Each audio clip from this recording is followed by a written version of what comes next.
Atenas, Grecia, marzo de 1987. Un terremoto de magnitud 6.2 sacude la región de Ática a las 2:37 de la tarde. Entre los escombros de una biblioteca universitaria abandonada, un niño de apenas 4 años es encontrado sosteniendo fragmentos de pergamino antiguo. Sus primeras palabras, al ser rescatado, dejaron helados a todos los presentes. Filósofos me kalei. El filósofo me llama. En griego, arcaico perfecto. Estás a punto de conocer la historia más increíble jamás documentada sobre reencarnación.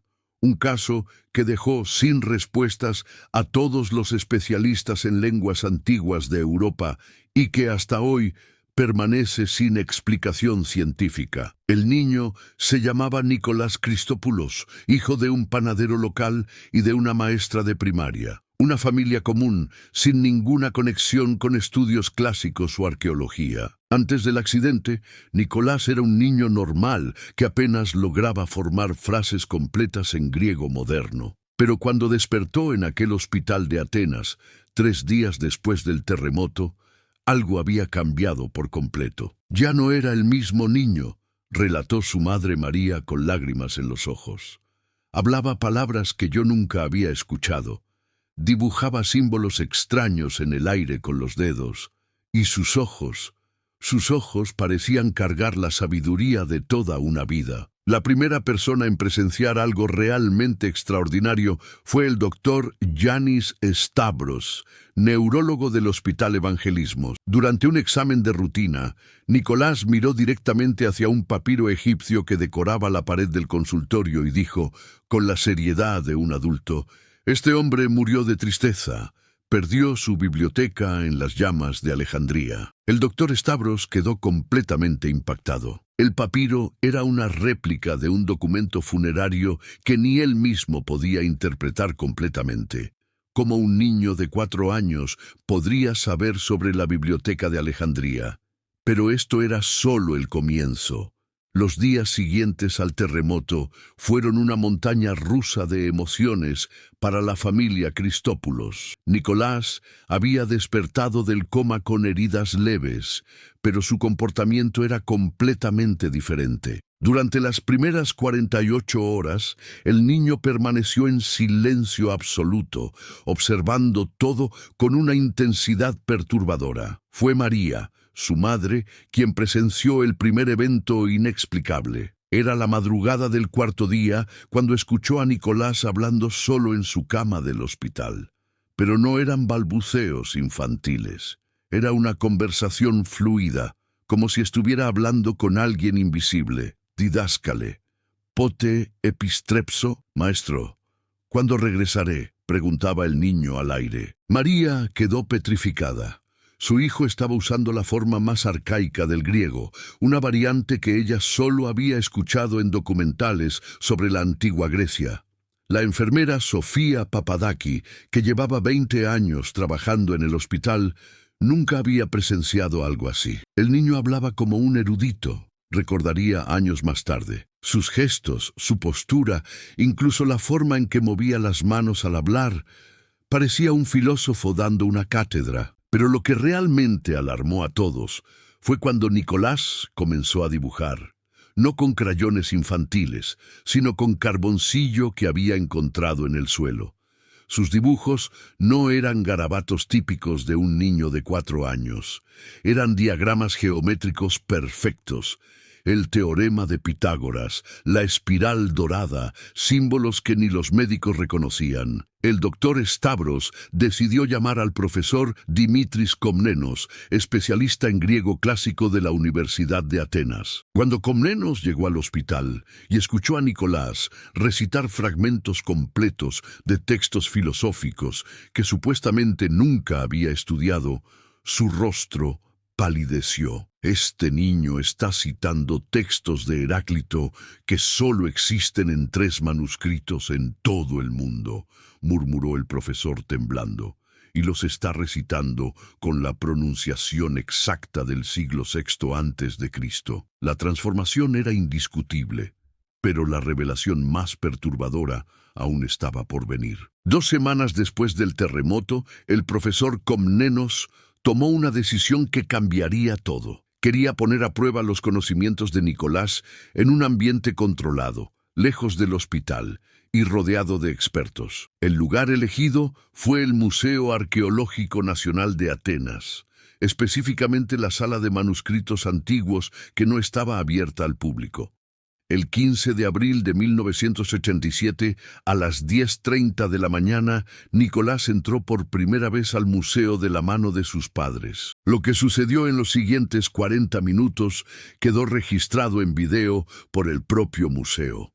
Una grabación que hasta hoy genera escalofríos entre quienes la han visto. Al entrar en la primera sala, Nicolás se detuvo abruptamente frente a una vitrina que contenía fragmentos de cerámica del siglo V a.C.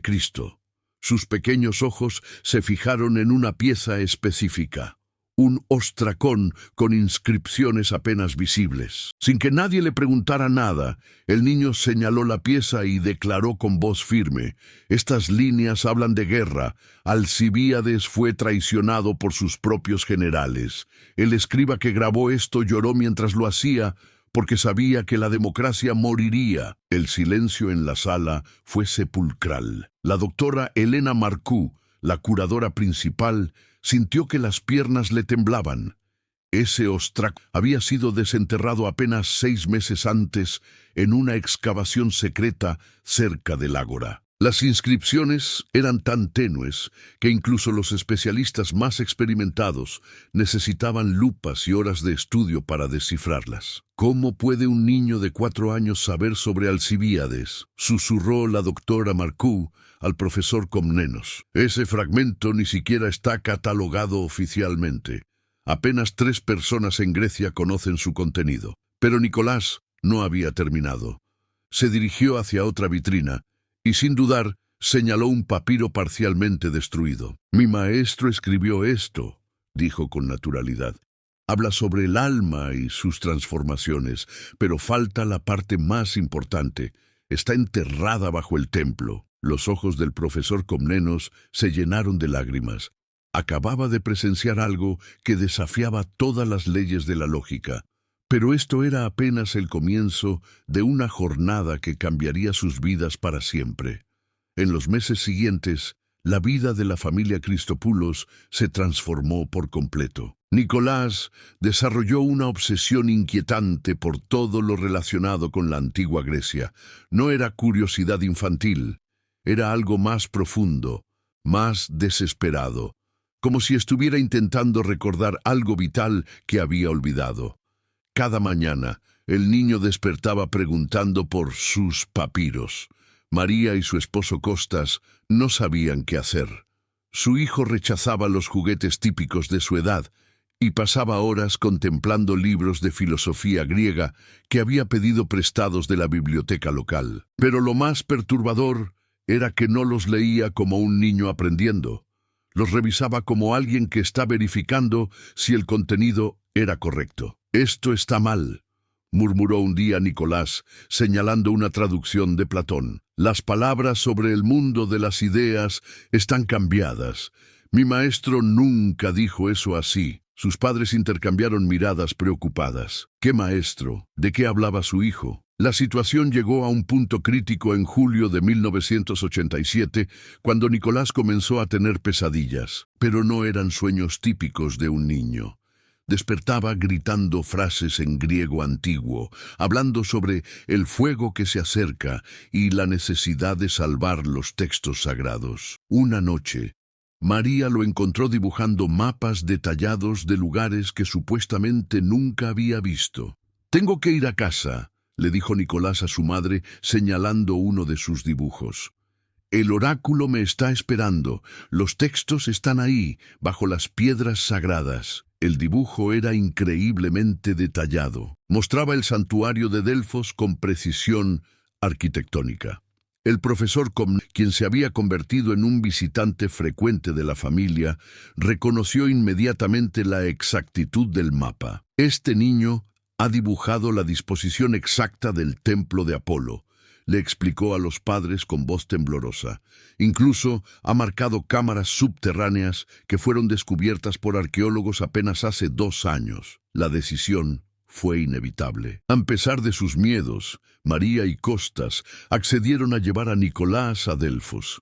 El viaje de 3 horas en automóvil fue tenso. El niño permaneció en silencio, pero sus ojos brillaban con una intensidad que daba escalofríos. Cuando finalmente llegaron al sitio arqueológico, el 23 de agosto de 1987, Nicolás salió corriendo del coche antes de que sus padres pudieran detenerlo. Se dirigió directamente hacia las ruinas del templo, se arrodilló y besó las piedras antiguas mientras susurraba: «Por fin en casa». Los ojos de todos los presentes se llenaron de lágrimas, pero lo que estaba por descubrirse superaría cualquier expectativa. La mañana del 24 de agosto, mientras el sol nacía sobre las ruinas de Delfos, Nicolás hizo algo que cambió todo. Caminó directamente hacia una sección del templo que estaba acordonada por los arqueólogos y se detuvo frente a una piedra aparentemente común. «Aquí», dijo simplemente, golpeando el suelo con su pequeño pie, a exactamente 2.3 metros de profundidad. El doctor Andreas Michalopoulos, arqueólogo jefe del sitio, observaba la escena con escepticismo. Pero cuando Nicolás comenzó a trazar símbolos en la tierra con sus dedos, símbolos que correspondían exactamente a inscripciones pitagóricas del siglo VI a.C., su expresión cambió completamente. «Necesito que traigan los pergaminos de Herculano», dijo Nicolás con una autoridad que helaba la sangre. «Los que encontraron el año pasado en la excavación secreta. Mi maestro los escribió antes de que el fuego llegara a la biblioteca». El silencio fue absoluto. Los pergaminos de Herculano eran uno de los descubrimientos más confidenciales de la arqueología moderna. Habían sido encontrados en 1986 durante una excavación clasificada, y solo 5 personas en el mundo tenían acceso a ellos. Nicolás no podía saber de su existencia. 3 horas después, el profesor Komnenos llegó desde Atenas con una caja metálica. Dentro se encontraban fotografías de alta resolución de los pergaminos, textos tan antiguos y deteriorados que los mejores especialistas en papirología necesitaban semanas para descifrar apenas unas pocas líneas. Cuando le mostraron la primera imagen a Nicolás, el niño la observó por apenas 10 segundos antes de comenzar a traducir con fluidez perfecta. El alma es un fuego eterno que migra entre cuerpos buscando la perfección. Quien comprenda los números sagrados encontrará el camino de regreso al origen. Los iniciados deben proteger este conocimiento hasta que llegue el momento de la revelación. Los ojos del profesor Komnenos se llenaron de lágrimas. Esa traducción había tomado a su equipo de especialistas 3 meses completos de trabajo, y un niño de 4 años acababa de hacerlo en segundos, palabra por palabra, con una precisión que superaba incluso las mejores traducciones académicas. Pero lo más perturbador vino después. Nicolás señaló una sección del pergamino que parecía completamente deteriorada y dijo: «Aquí falta algo importante.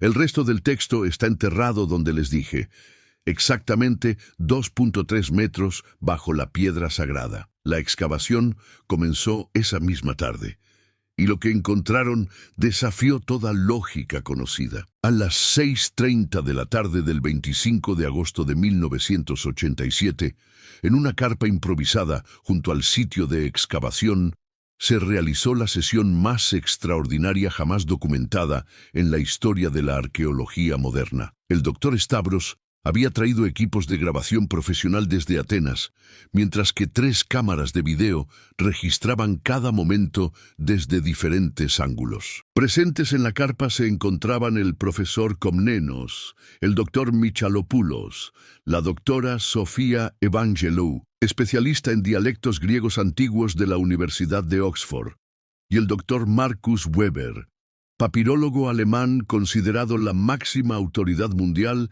en textos pitagóricos. Nicolás, sentado en una silla demasiado grande para él, con sus pequeños pies colgando, Observaba los pergaminos recién desenterrados con una calma perturbadora. Los textos estaban tan deteriorados que incluso bajo microscopio resultaban casi ilegibles. Pero cuando le acercaron el primer fragmento, algo extraordinario sucedió. La voz del niño cambió completamente. Se volvió más grave, más pausada, como si otra persona estuviera hablando a través de él. Hermanos iniciados, comenzó en griego arcaico perfecto. Escribo estas líneas mientras el fuego se acerca a nuestra escuela. Pitágoras ha partido hacia el éter, pero sus enseñanzas deben perdurar. Los números sagrados revelan que el alma regresará en ciclos de 2160 años solares. El doctor Weber, que había dedicado 30 años de su vida a estudiar textos pitagóricos, comenzó a temblar visiblemente. «Imposible», murmuró en alemán. «Está citando el Tetractis secreto, un texto que se creía perdido para siempre». Pero lo más escalofriante vino después. En la grabación que aún existe en los archivos de la Universidad de Atenas, se puede escuchar claramente una segunda voz susurrando en el fondo. Una voz adulta, grave, que parece estar dictando las palabras que Nicolás pronuncia. Sin embargo, en la carpa solo había adultos mudos de asombro. ¿Escuchan eso?, preguntó la doctora Evangelou señalando hacia los altavoces. Hay otra voz, pero aquí no hay nadie más. El análisis posterior de la grabación reveló algo que helaba la sangre. La segunda voz tenía características fonéticas del griego hablado en el siglo VI a.C. Una pronunciación que ningún hablante moderno podría reproducir con esa precisión. Nicolás continuó traduciendo durante 47 minutos ininterrumpidos. Cada palabra, cada pausa, cada inflexión era perfecta, y cuando terminó, simplemente cerró los ojos y susurró: «Mi maestro dice que ya es suficiente por hoy». Pero la revelación más impactante aún estaba por llegar. La madrugada del 26 de agosto, Nicolás despertó a sus padres con una declaración que cambiaría el rumbo de la arqueología griega para siempre. «Necesito ir al lugar donde mi maestro escondió los últimos textos», anunció con una determinación que daba escalofríos. 847 metros al noreste del oráculo, a 4.2 metros de profundidad, hay una cámara sellada con 23 pergaminos intactos. Los números eran tan específicos que resultaban perturbadores. ¿Cómo un niño de 4 años podía dar coordenadas tan precisas? El doctor Michalopoulos decidió tomar en serio la indicación. Usando equipos de georradar que habían traído desde Atenas, el equipo se dirigió exactamente al punto indicado por Nicolás. Lo que encontraron desafió todas las expectativas. A exactamente 847 metros del templo de Apolo, en dirección noreste, los sensores detectaron una anomalía subterránea. Una cavidad perfectamente rectangular a 4.2 metros de profundidad, exactamente donde Nicolás había indicado. La excavación comenzó inmediatamente. Durante 18 horas continuas, el equipo de arqueólogos trabajó sin descanso bajo la supervisión del propio Nicolás, quien dirigía las operaciones con una autoridad que helaba la sangre. «Más cuidado con las piedras del lado izquierdo», advertía. «Ahí está la entrada sellada». A las 2:15 de la tarde del 27 de agosto, las herramientas tocaron algo sólido. Era una losa de mármol, con inscripciones pitagóricas que sellaba una cámara subterránea. Cuando finalmente lograron mover la piedra, lo que vieron dentro los dejó sin palabras. 23 pergaminos enrollados, perfectamente conservados, dispuestos en círculo alrededor de una estatua de bronce que representaba a un hombre con túnica y barba. La estatua tenía una inscripción en la base: Filolaos o Crotoniates, Filolao de Crotona, uno de los discípulos más importantes de Pitágoras. «Ese soy yo», susurró Nicolás al ver la estatua. «Mi cuerpo de entonces». El doctor Weber, que había permanecido escéptico hasta ese momento, cayó de rodillas. Los pergaminos contenían textos matemáticos y filosóficos que revolucionarían el entendimiento de la escuela pitagórica, fórmulas geométricas que se adelantaban 2000 años a su época, teorías sobre la reencarnación que explicaban fenómenos que la ciencia moderna apenas comenzaba a comprender. Pero el pergamino número 23, el último del círculo, contenía algo que haría que todos los presentes cuestionaran todo lo que creían saber sobre la realidad. Un texto que comenzaba con las palabras «Para aquel que regrese en el año 1987 de la era cristiana», estas son las instrucciones para completar la misión. La profecía había encontrado a su destinatario, pero lo que estaba por revelarse superaría cualquier límite de lo creíble. El pergamino número 23 fue desenrollado con extremo cuidado a las 4:45 de la tarde del 27 de agosto. Lo que contenía cambió para siempre la vida de todos los presentes, pero especialmente la del profesor Komnenos. El texto, escrito en griego arcaico con una caligrafía impecable, decía: «Para Dimitrios, mi amado discípulo, quien regresará con el conocimiento del futuro. Reconocerás estas palabras porque tu alma las escribió. En la vida que vendrá serás profesor de los textos antiguos, pero tu verdadero propósito será guiar al niño que porta mi esencia. El círculo debe completarse antes del solsticio de invierno». El profesor Komnenos comenzó a temblar incontrolablemente. Su nombre era Dimitrios, un detalle que Nicolás nunca había sabido porque todos lo conocían solo como profesor, pero había más. El pergamino continuaba con detalles íntimos de la vida de Komnenos que nadie más podía conocer.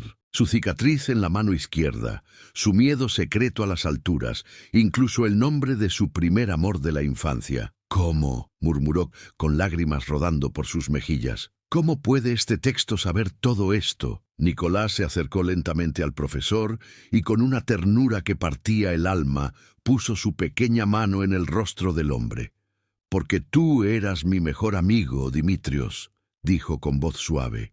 «En aquella vida tú escribías todo lo que yo dictaba. Juntos preservamos el conocimiento sagrado cuando el fuego destruyó nuestra escuela». Las lágrimas de Komnenos se intensificaron. En ese momento, fragmentos de sueños recurrentes que había tenido toda su vida cobraron sentido. Visiones de una biblioteca antigua, de pergaminos ardiendo, de un maestro de barba blanca que le dictaba textos mientras las llamas se acercaban. «Siempre supe que había algo más», susurró el profesor. «Desde niño me sentía atraído hacia estos textos como si fueran familiares». El doctor Weber, testigo silencioso de este intercambio, registró cada palabra en su grabadora. Años más tarde, declararía que fue el momento más emotivo y perturbador de su carrera científica. «Presencié algo que desafía toda explicación racional», escribiría en su diario personal. «Un reencuentro entre almas que habían estado separadas por más de 2500 años». Pero el pergamino aún contenía más revelaciones. En su parte final, describía la ubicación de otras 2 cámaras secretas, una en Crotona, Italia, y otra en Alejandría, Egipto. Ambas contenían textos que, según el manuscrito, cambiarían el entendimiento humano sobre la naturaleza del alma y su propósito eterno. La misión de Nicolás apenas comenzaba, pero primero tenía que completar su tarea en Delfos. Los últimos días de agosto de 1987 en Delfos fueron testigos de revelaciones que cambiarían para siempre el entendimiento occidental sobre la reencarnación y el propósito del alma humana.